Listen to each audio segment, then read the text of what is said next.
하나님 말씀은 민수기 23장 14절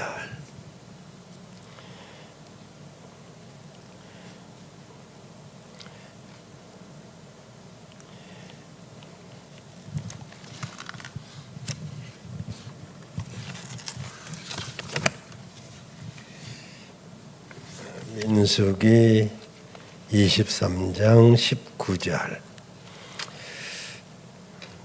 같이 하나님 말씀 보겠습니다. 19절 한 절 시작. 하나님은 인생이 아니시니 시건치 않으시고 인자가 아니시니 후회가 없으시도다. 어찌 그 말씀하신 바를 행치 않으시며 하신 말씀을 실행치 않으시랴. 아멘. 오직 예수님밖에 없습니다. 약속은 일반적으로 좋은 일과 연관되어 있습니다. 나쁜 일을 약속하는 경우는 거의 없기 때문에 그렇죠.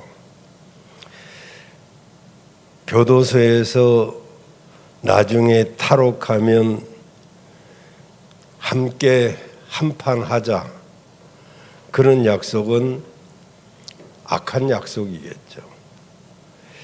그런 일을 약속이라고 할 수는 없습니다. 약속은 긍정적인 일, 좋은 일을 두고 합니다. 부모가 자녀에게 약속할 때는 보통 자녀에게 그것이 압박이 되기는 하지만 그 압박을 이겨내면 더 큰 일이 주어지기 때문에 그 압박을 이겨내는 것이죠. 4년에 한 번씩 올림픽을 하는데 이번에는 연기가 되어서 작년에 치러야 될 올림픽을 금년에 치루었죠. 한국 선수들이 다른 나라도 마찬가지지만 올림픽에서 메달을 따야 하는 이유가 두 가지 약속 때문입니다. 하나는 아시는 대로 남자애들에게는 군대가 면제되기 때문이고, 또 그래서 운동선수라면 정말 받고 싶은 포상이겠죠. 그리고 또 하나는 메달 포상입니다. 근데 메달 포상은 우리나라만 있는 게 아니죠. 우리나라는 보통 금메달은 6,300만 원, 은메달은 3,500만 원, 동메달은 2,500만 원. 거기에 같은 금메달이라도 이제 단체, 배구라든지 농구라든지 야구라든지 축구라든지 여러 사람이 한 메달을 갖잖아요. 그래서 이 사람들은 75%, 그래서 금메달 6,300에 75%면 4,730만 원 정도. 이렇게 어쨌든 이렇게 받습니다. 아무 메달을 못 따는 사람들은 경력금으로 300만 원을 주어집니다. 그리고 지난번에 이제 20대 초반의 나이에 삼관왕을 했던 안산이라는 선수는 여러 포상금을 해서 정말 로또 복권 맞은 정도 되겠죠. 또 그 부분에 단체 그 연맹에서 또 주는 포상금도 있고 그렇습니다. 근데 이제 포상금을 많이 주는 나라가 싱가포르죠. 싱가포르는 포상금만 해도 8억 5천만 원 정도. 대만이 8억 3천만 원, 뭐 홍콩이 7억 4천만 원, 뭐 이런 식으로 주는데 우리는 이제 삼관왕인 안산이 아마 7억 몇 천만 원 받고 또 뭐 앞으로 그 아이에게 그 자매에게는 이제 광고 수입이 또 뭐 이루 말할 수 없이 많이 있을 것입니다. 어쨌든 이런 어떤 경기나 어떤 일의 약속에는 그 약속을 지키는 고단함에 그 고단함과 그 어려운 훈련을 극복하게 하는 그런 정말 포상금, 그 상금이 있습니다. 그래서 남 놀 때 놀지 않고 정말 어떤 의미에서 오락도 술도 담배도 끊고 운동에만 전념하는 것이죠. 이렇게 세상에도 어떤 훈련이나 어떤 약속에는 보상금이 있습니다. 오늘 저는 이제 하나님의 약속들이라는 제목으로 말씀을 드리려고 그러는데, 그럼 하나님의 약속에는 어떤 상금이 있을까요? 세상에서 걸어놓은 상금, 하나님이 주시는 상금, 어떨 것 같습니까? 여러분은 아마 지금 제가 올림픽에 대한 그 메달의 상금을 이야기했는데 뭐 그 정도 가지고는 뭐 끄떡도 안 할 그런 정도의 수준이 여러분의 생활 수준일 것이라고 생각이 들긴 하는데, 죄송합니다.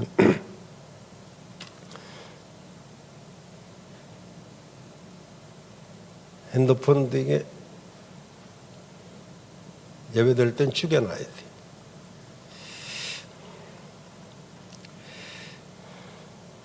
근데 하나님의 약속은 미래적인 것만은 아닙니다. 현세적인 것도 어마어마한 약속들이 있는데 우리는 올림픽의 선수들에게 주어지는 약속 그 포상금만 또 못하게 생각합니다. 그 하나님의 약속에는 어떤 상금이 있을까요? 사실 알고 보면 세상에서 걸어놓은 상금하고는 비교가 안 되는 것을 하나님은 상급으로 걸어놓으셨습니다.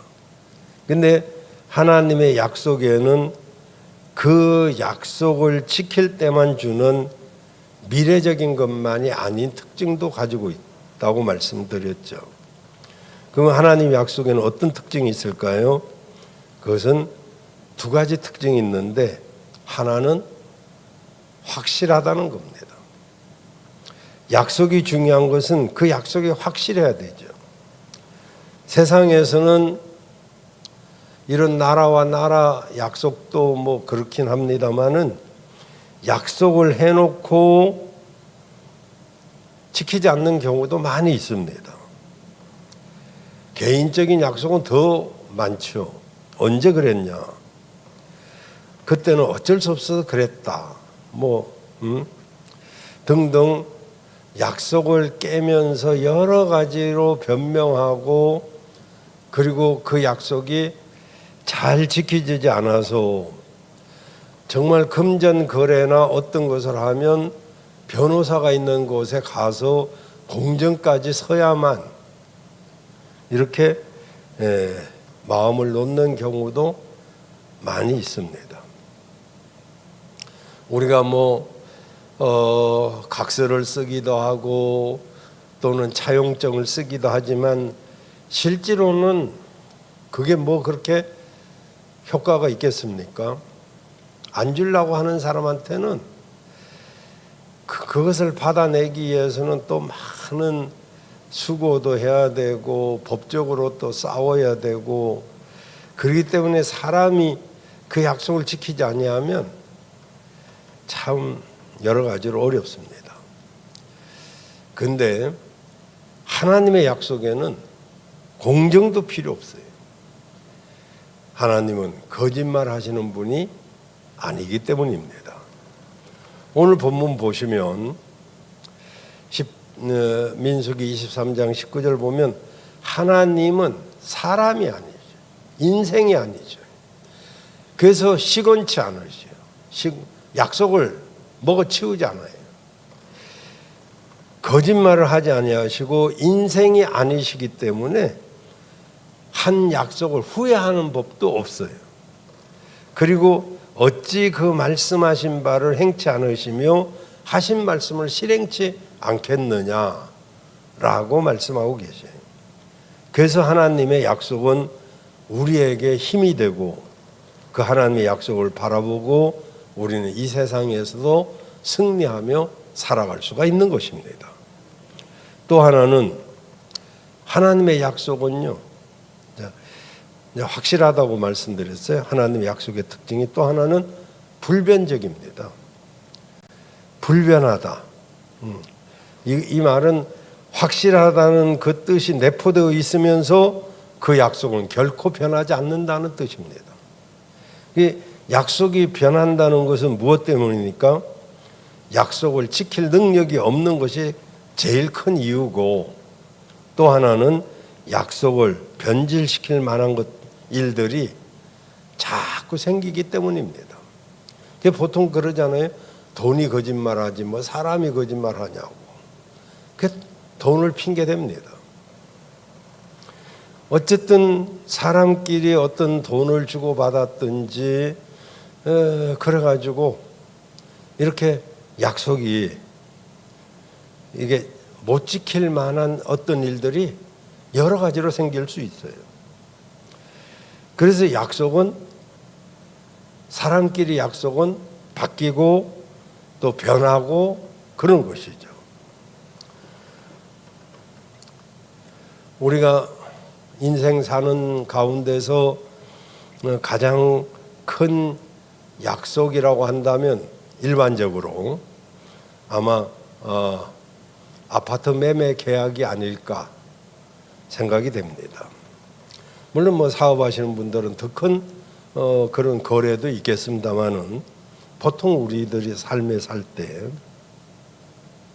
그래서 이제 팔려고 집을 내놓은 사람은 사겠다는 사람이 있으니 계약을 하고, 계약대로 이제 잔금 처리를 해서 매매 계약이 이제 체결되기를 바라죠.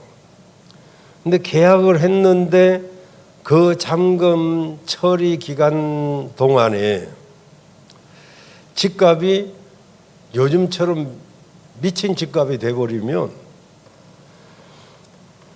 계약금의 2배를 물어주고서라도 그 계약을 해야 하는 그런 경우도 생기죠. 물론 뭐 배를 받는다, 뭐 2, 3천만 원 계약금 걸었는데 배를 받는다, 이것도 굉장히 그러겠지만은 사실은 그걸 위약금을 물고도 몇 배가 뛰어버린다면 그 약속을 깨는 건 일도 아니겠죠.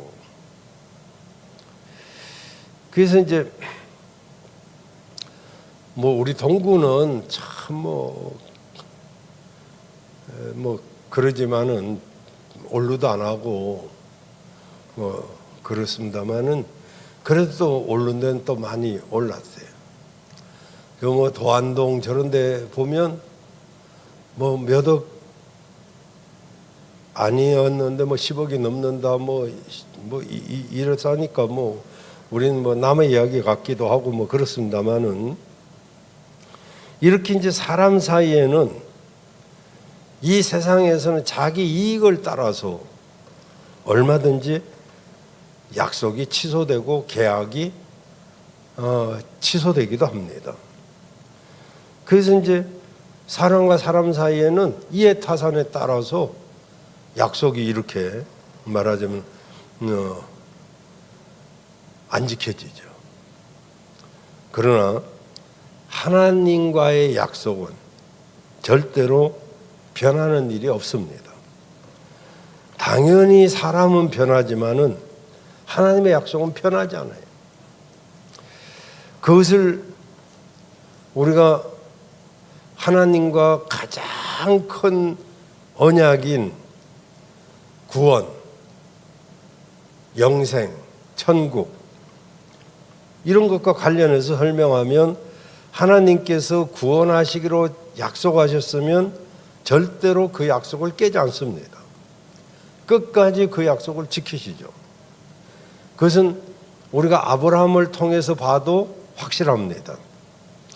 아브라함이 믿음의 조상이기 때문에 우리는 믿음이 굉장히 참 대단하다 이렇게 생각을 하지만 사실은 아브라함이 부족함에도 불구하고 하나님은 끝까지 변함없이 그 약속을 지키셨습니다.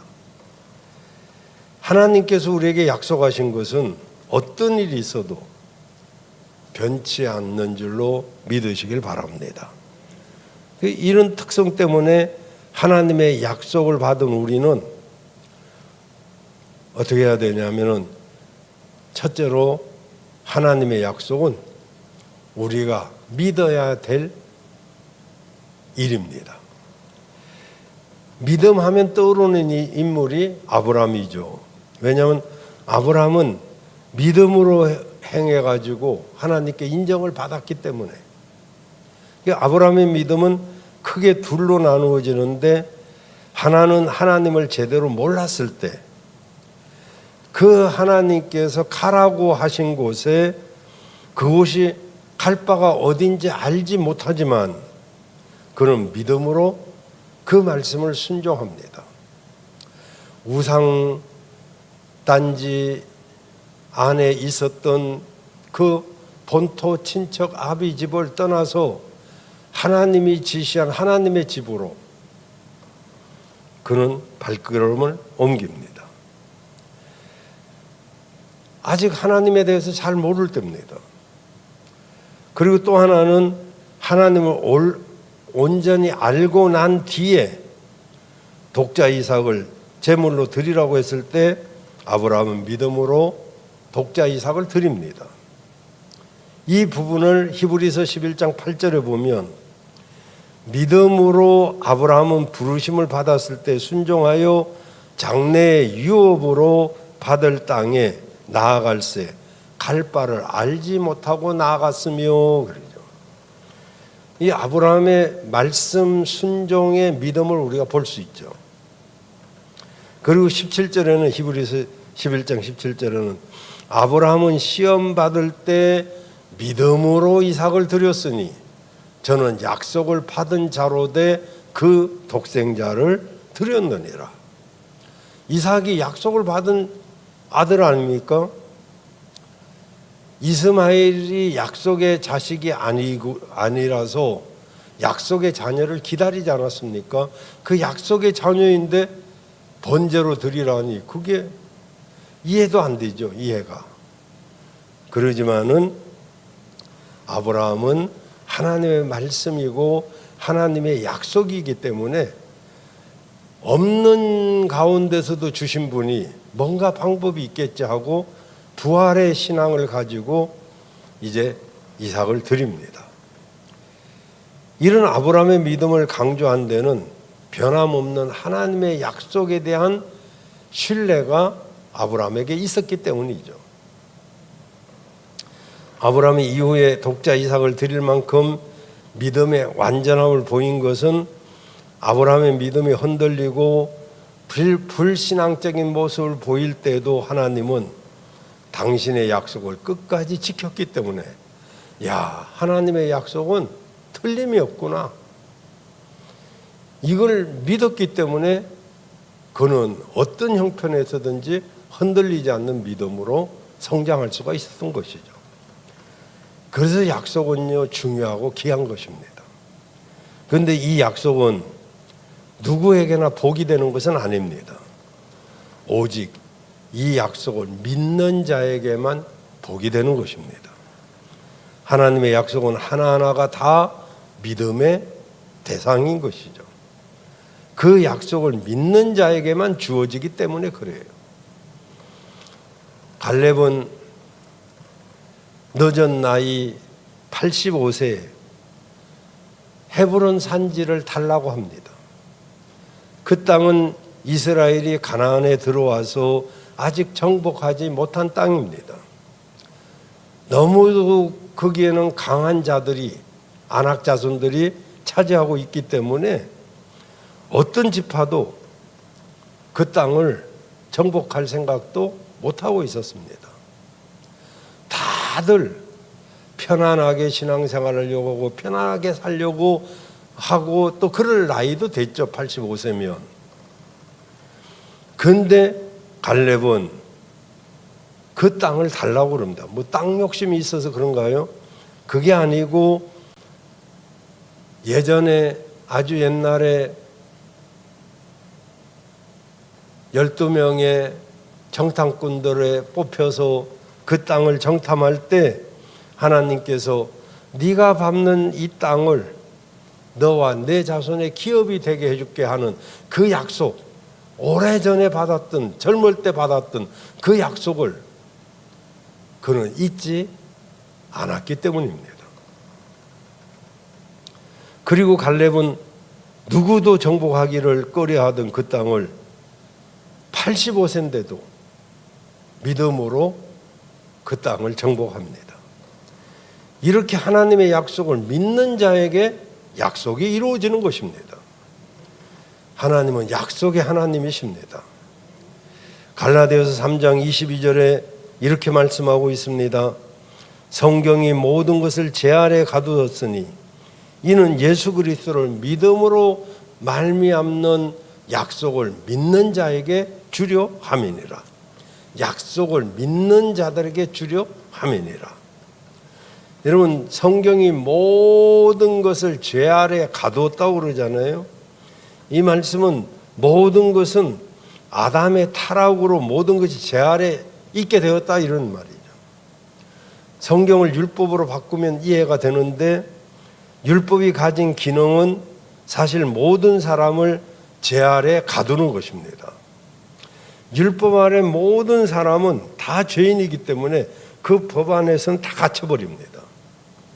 그 율법은 인간을 정죄하죠. 모든 사람은 죄를 범하였다 이렇게 정죄합니다. 그렇기 때문에 사람이 율법을 통해서 하나님께 의롭다함을 받을 사람은 아무도 없습니다. 그래서 하나님께서는 예수 그리스도를 믿는 믿음을 통해서 하나님의 약속을 받을 수 있도록 하신 것이죠. 중요한 것은 하나님과 관련된 모든 약속은 전부 믿음과 연관되어 있다는 것이죠. 믿음이 없이는 하나님의 약속을 받을 수가 없는 것이죠. 그래서 믿음이 없이는 하나님을 기쁘시게 할 수 없다고 그랬어요. 여러분, 우리는 믿음의 사람들입니다. 늘 믿음으로 살아야 될 줄로 믿습니다. 그러면 우리의 믿음이 성숙해져 가지고 여러분에게 약속하신 하나님의 나라를 볼 수 있기를 주의 이름으로 축원합니다. 그래서 첫 번째 하나님의 약속은 믿음의 대상이고요. 두 번째 하나님의 약속은 소망의 대상입니다. 소망은 인간을 기대하게 하고 행복하게 하는 요인 중에 하나입니다. 말씀드렸죠.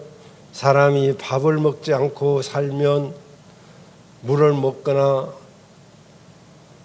그래도 밥을 안 먹으면 40일 정도 살 수 있고 물도 밥도 다 안 먹으면 7일 정도, 물론 사람에 따라서 조금 차이는 있습니다만은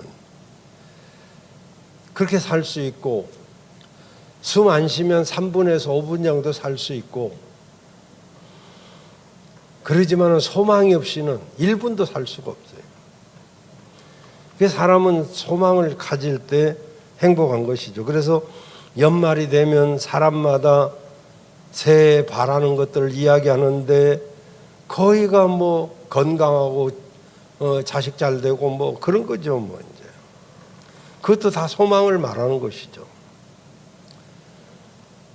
저희도 새해 1월 1일이 되면 송구영신 예배 마치고 개족산이나 예전엔 정동진이나 이런 데를 새 일출을 보러 가곤 했죠.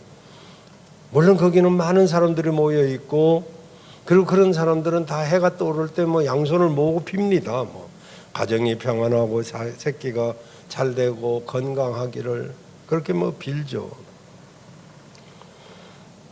어쨌든 우린 뭐 해가 떠오를 때 그게 장엄하고 멋있어서 보는 것이지 뭐 해한테 빌거나 뭐 그런다고 되는 게 아니기 때문에 뭐 그렇긴 합니다만은, 어쨌든 그만큼 사람들에게는 소망이 중요한 것이죠.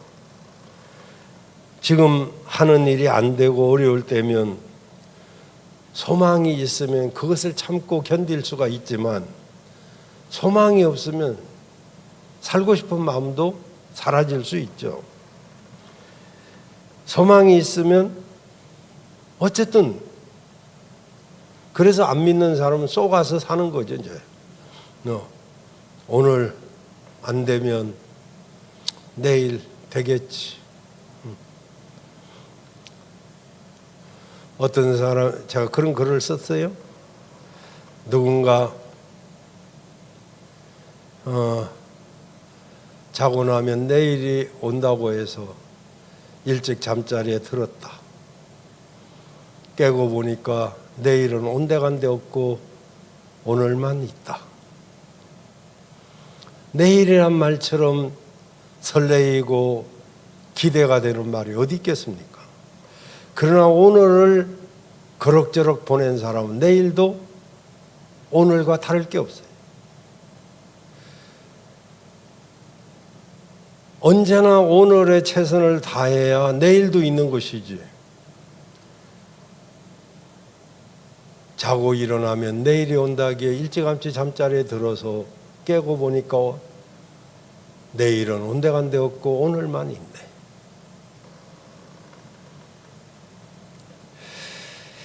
어쨌든 중요한 것은 그 소망이 이루어졌다 해도 그 기쁨은 잠깐입니다.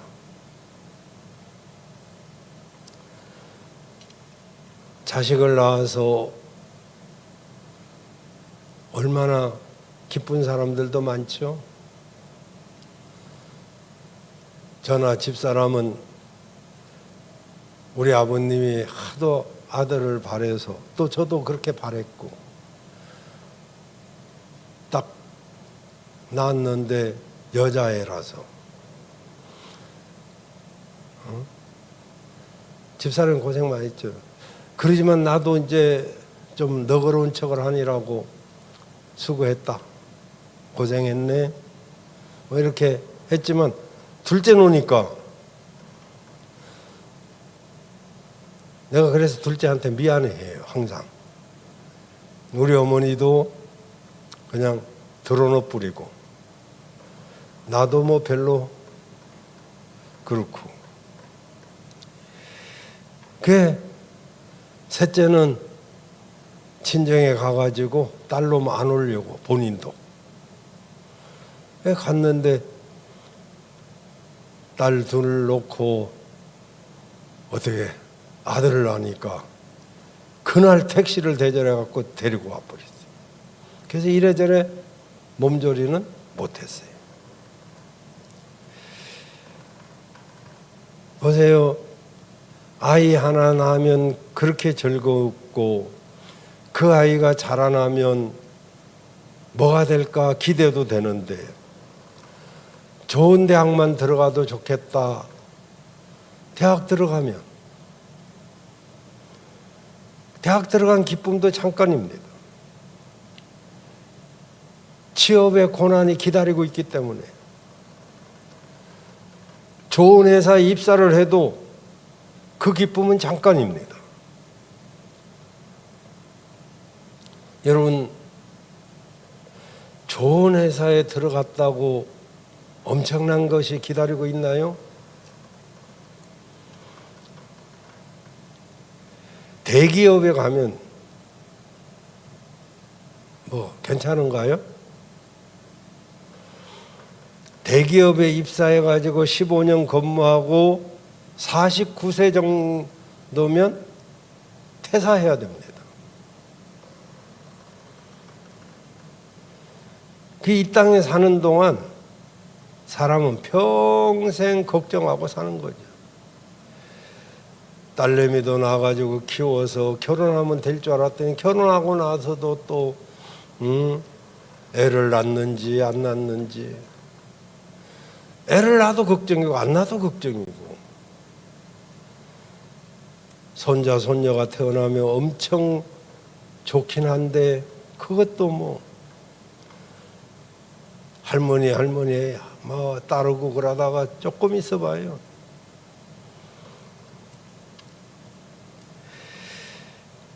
이 땅에 사는 동안요,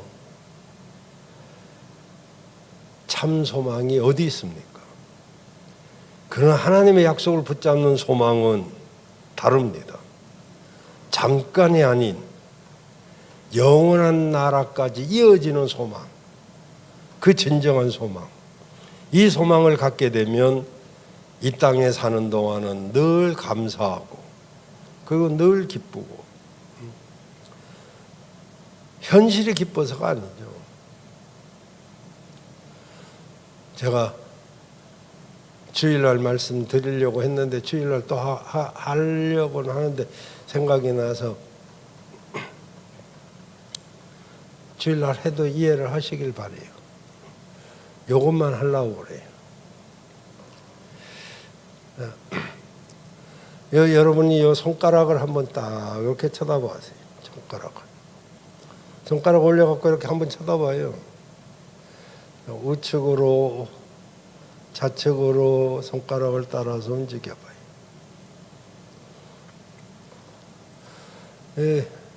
아주 예전에 이영표 축구 선수가 하던 걸 내가 인상 깊게 봤어요.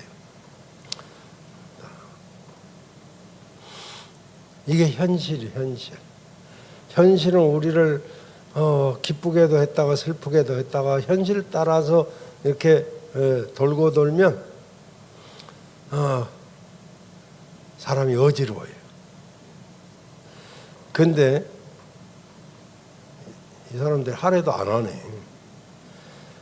이제는 손가락을 내밀고 이제 나를 쳐다봐봐요. 나를 쳐다보고 손가락을 흔들면서 나를 쳐다보라고. 이제 현실이 아무리 왔다 갔다 해도 하나님을 바라보면, 목표를 바라보면 흔들리지 않습니다. 현실을 바라보면 왔다 갔다.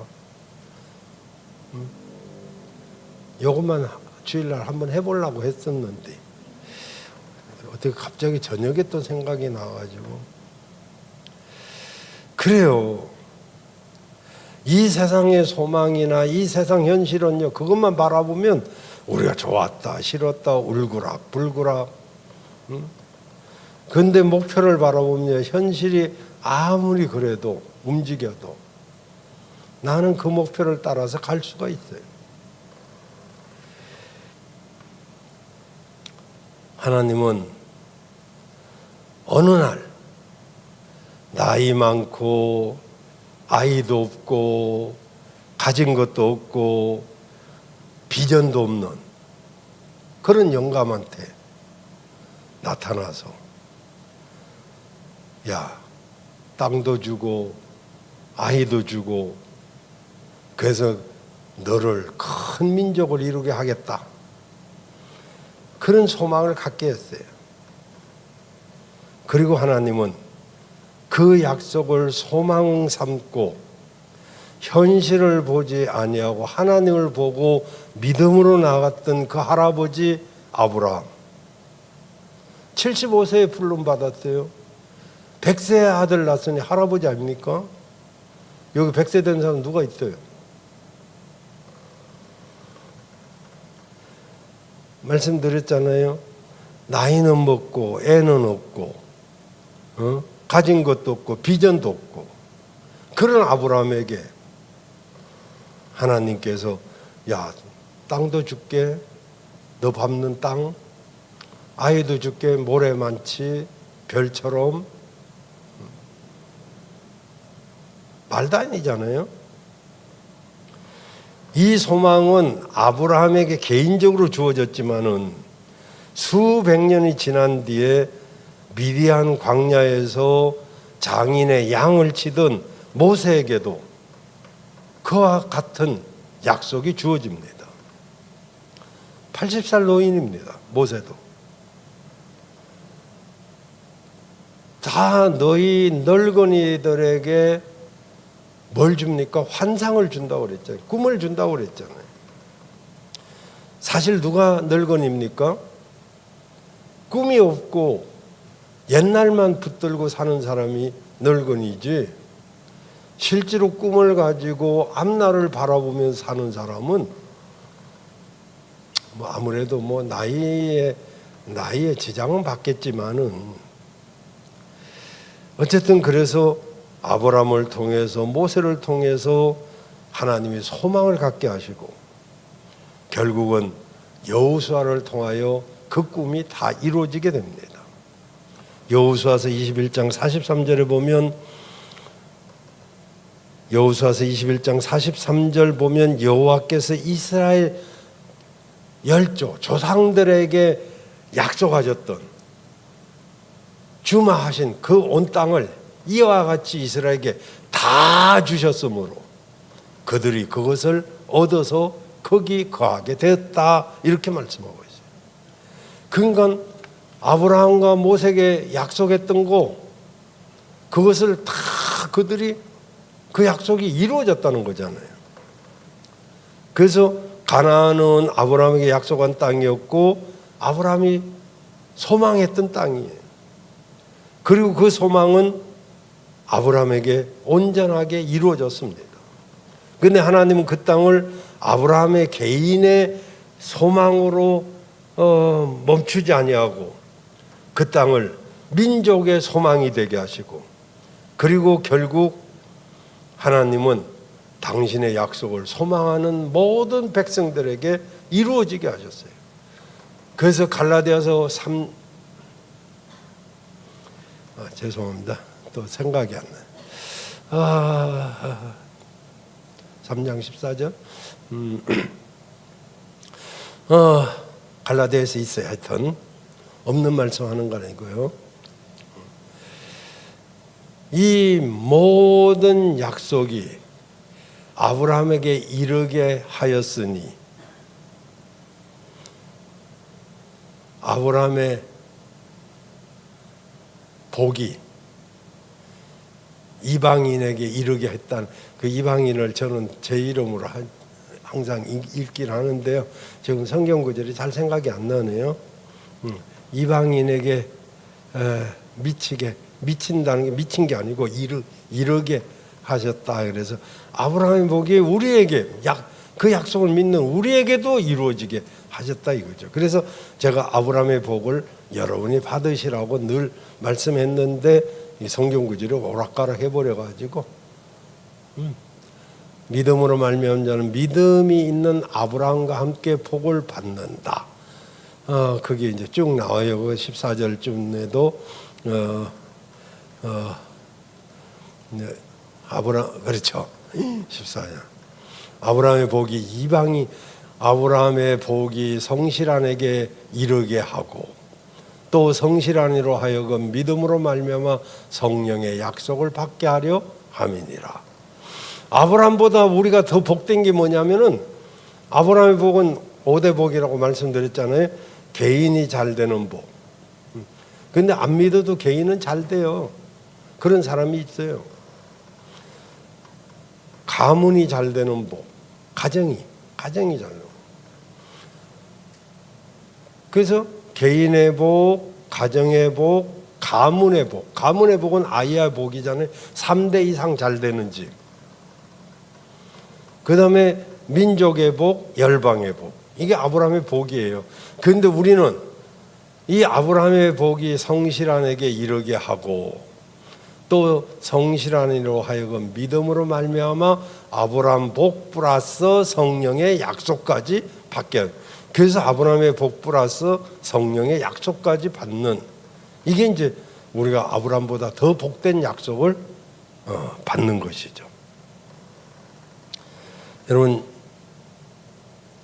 하나님은 그 약속을 믿는 자에게 반드시 이루어 주실 줄로 믿습니다.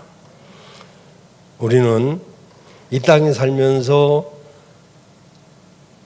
아파트 당첨도 필요하고 주택 연금을 드는 것도 필요하지만 진정 우리에게 필요한 것은 예수님께서 약속하신 것을 소망해야 돼요. 제가 옛날에 인동에 집이 하나 있었는데 거기에 철로로 들어가 버려가지고 어쩔 수 없이 없애버렸었는데, 엊그제 저 인동 저 천동에 아파트 짓는데 나보고 분양받으러 오라고. 그래서 뭐 나한테 아파트가 생기나 싶어갖고 갔어요. 근데 삼순일이야. 삼순이. 에이, 삼순이. 난 1순위도 아니고 뭐 3순위 언제 될 줄 알아? 지금 뭐. 그래서 안 해버렸어요. 살아있을 때 완공이나 될란가 싶어서. 시작도 안 한 걸 뭐 지금 혹시 이제 거기 모집한 사람들이 없으면 3순위까지도 올 수도 있겠죠. 이제. 어쨌든 안 했어요. 그런 것도 필요하긴 하겠죠. 그러나 우리에게 진짜 필요한 것은 아브라함의 복입니다. 아브라함의 복을 받으시길 바랍니다. 그리고 마지막으로 하나님의 약속은 우리 성도들의 믿음을 거룩하게 합니다. 부모는 자녀에게 약속을 하죠. 심부름을 하면 용돈 주겠다. 책을 한번 읽으면 게임 한번 하게 해주겠다. 100점 맞으면 폰을 바꿔주겠다. 뭐 이런 등등 약속을 하죠. 저는 성경을 쓰면 용돈을 주겠다. 이런 약속을 했죠, 항상. 우리 아이들은 전부 성경을 썼어요. 성경 써야 용돈을 줬어요. 성경이 최고의 논술이고 학원 다니는 것보다 훨씬 효과적이라는 건 뭐 제가 다 경험해서 알고요. 그래서 이제 성경을 쓰는 동안 암기력도 뛰어나지고 지혜도 생기고 뭐 그랬죠. 어쨌든 이런 약속을 하죠. 그런데 약속은 이렇게 그 아이들이 더 나은 아이로 성장하게 하죠. 제 큰 손자가 고등학교 다닐 때 집에 왔어요. 경찬아, 너 운동하냐? 운동 싫어한대요. 야, 할아버지가 운동을 꾸준히 하는데 너 저 식스팩 한번 만들어봐. 네가 식스팩 만들면 내가 10만 원 줄게. 그랬더니 얘가 막 열심히 해가지고 빨래판을 만든 거예요. 그 10만 원을 줬어요, 내가. 그 몇 년이 지났어도 그걸로 길을 닦아놨더니 어쨌든 운동을 꾸준히 합니다. 이 간혹 상금이 굉장히 중요한 것 같아요. 그냥 뭐 시키면 하겠어요? 근데 베드로후서 1장 4절에 베드로전서 1장 4절을 보시면 여러분, 이로써 그 보배롭고 지극히 큰 약속을 하나님이 우리에게 주셨는데 이 약속으로 말미암아 너희로 정욕을 인하여 세상에서 썩어질 것을 피하여 신의 성품에 참여하는 자가 되게 하려 하셨으니 하나님 우리에게 보배롭고 지극히 큰 약속을 주셨는데 그게 뭐냐면 신의 성품에 참여하는 자가 되도록 하신다는 거예요. 지금은 아니지만 여러분 이 약속 때문에 정말 그래서 이어지는 5절 말씀 이하에 보면 그 하나님의 약속 때문에 가능하죠. 그래서 너희가 더 힘써서 너희 믿음에 덕을 더하고 덕에 지식을 더하고 지식에 절제를 더하고 절제에 인내를 더하고 인내에 경건을 더하고 경건에 형제 우애를 그리고 형제 우애에 사랑을 공급하라. 이러면서 7 날개를 딱 달아줍니다. 그래서 우리가 지극히 큰 보배로운 약속을 받은 사람이고 이 약속을 믿으면 우리도 신의 성품에 참여하는 자가 될 수 있는 것이죠. 여러분 하나님의 약속은 이루 말할 수 없이 어마어마합니다. 올림픽에서 금메달을 딴 사람들에게 수억이 주어지고 그것을 우리가 부러워하지만은 하나님이 주신 약속은 이루 말할 수 없어요. 지극히 크고 보배로운 그 약속 우리가 믿음으로 끝까지 여러분이 붙드시고 여러분 모두 신의 성품에 참여하는 그런 복된 여러분 되시기를 바랍니다.